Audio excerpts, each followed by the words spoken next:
ঐতিহাসিক সংবাদ সম্মেলন।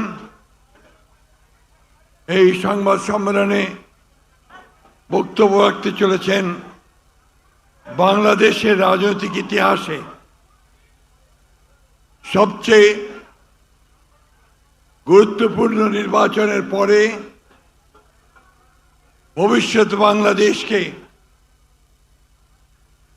গণতান্ত্রিকভাবে এবং অর্থনৈতিকভাবে কিভাবে তার উত্তরণ ঘটবে এবং এই নির্বাচন সম্পর্কে আমাদের ভবিষ্যৎ প্রধানমন্ত্রী যিনি বিপুল ভোটে জনগণের ম্যান্ডেট লাভ করেছেন আগামী নির্বাচন দেশকে শাসন করবার জন্য, পরিচালনা করবার জন্য।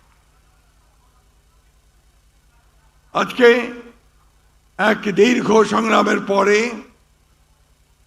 বাংলাদেশ জাতীয়তাবাদী দলের প্রায় ৬০ লক্ষ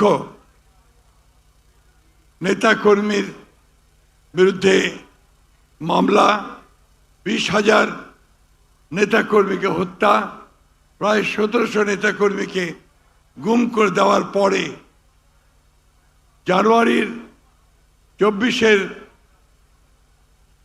জুলাই এবং আগস্টে প্রায় ২,০০০ ছাত্র, নারী, শিশুর আত্মাহুতির পরে, রক্তপাতের পরে আমরা আজকে একটা গণতান্ত্রিক পন্থায় ফিরে যাওয়ার যে প্রধান ফটক, সেই ফটককে উত্তরণ করতে চলেছি। বিগত নির্বাচন প্রমাণ করেছে যে জনাব তারেক রহমানের নেতৃত্বে বাংলাদেশ জাতীয়তাবাদ যেমন ঐক্যবদ্ধ, ঠিক তেমনিভাবে 18 কোটি মানুষও ঐক্যবদ্ধ।